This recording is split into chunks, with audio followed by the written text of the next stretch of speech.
दोस्तों, क्या आपने देखा है कि फिश ऑयल कैसे बनाया जाता है और फिश का तेल कैसे निकाला जाता है और फिश ऑयल में ऐसा क्या मिलाया जाता है जिसकी वजह से आपकी काम इच्छा बढ़ जाती है। आज इसके फायदे और नुकसान के साथ साथ हम आपको बताएंगे कि आखिर फैक्ट्री में फिश ऑयल के कैप्सूल को कैसे तैयार किया जाता है। दोस्तों, आपको बता दें कि फिश तेल को बनाने की शुरुआत होती है नदियों या फिर समुद्र में मछलियों को पकड़ने से। ऐसी मछलियां जिनमें प्रचुर मात्रा में तेल होता है। यहाँ फिश ऑयल मैन्युफैक्चरिंग सबसे पहले मछुआरों से इन मछलियों को खरीदते हैं, जिन्हें बड़े बड़े ट्रक में रखकर एक टेम्परेचर पर रखते हैं ताकि ये खराब ना हो, और इन्हें फैक्ट्री में लाया जाता है। इसके बाद यहाँ उन्हें उतार कर इन्हें अच्छी तरह से साफ किया जाता है और 90 से 95 डिग्री टेम्परेचर पर पानी में 15 से 20 मिनट तक उबाला जाता है।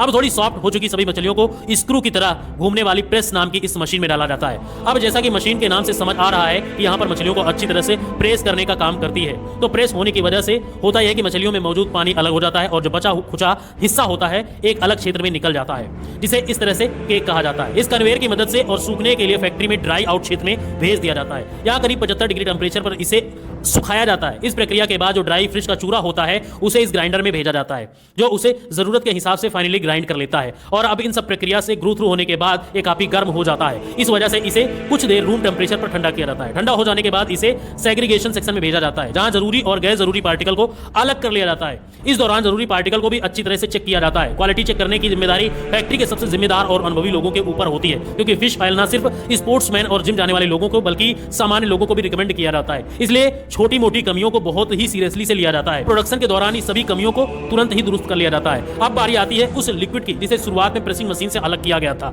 उस लिक्विड के सबसे पहले फिल्टर किया जाता है, जिसे सॉलिड मैनुअल पार्टिकल बचे होते हैं वो भी अलग हो जाते हैं। इसके बाद इस फिल्टर लिक्विड को पहले एक टैंक में फिर उसे सेंट्रीफ्यूज टैंक में भेज दिया जाता है, जहां इस लिक्विड से प्रोटीन और तेल को अलग करने का काम होता है। पहले यह सॉफ्ट जेल बहुत ज्यादा ढीला होता है, लेकिन जब इसमें लगा तेल धीरे धीरे रिमूव होता है तो वो हार्ड होता चला जाता है। फिर इन कैप्सूल को उठाकर बाद में एक अच्छे खासे वक्त के लिए सूखने के लिए छोड़ दिया जाता है। इसके बाद मशीन इन कैप्सूल को काउंट करने के साथ उनकी क्वालिटी को भी चेक करती है। दिलचस्प बात यह है कि फिश ऑयल बनाने वाली फैक्ट्री में एक दिन में लगभग 50 मिलियन फिश ऑयल कैप्सूल बनाए जाते हैं। वहीं क्वालिटी चेक में हर पैमाने पर खड़ा उतरने के बाद फिश ऑयल को ग्रैंड के हिसाब से नाम दिया जाता है, जैसे refined fish oil, brown fish oil, sulphide fish oil. इसके बाद अंत में बारी आती है कैप्सूल को बोतल में पैक करने की, जिसमें लेबल लगी बोतल को कन्वेयर के जरिए एक नोज के नीचे लगा दिया जाता है, जिसके नंबर के जरिए कैप्सूल उन बोतलों में डाले जाते हैं। उसके बाद इन्हें मार्केट में भेज दिया जाता है। तो दोस्तों, कैसा लगा आज का हमारा वीडियो, कमेंट में जरूर बताएं।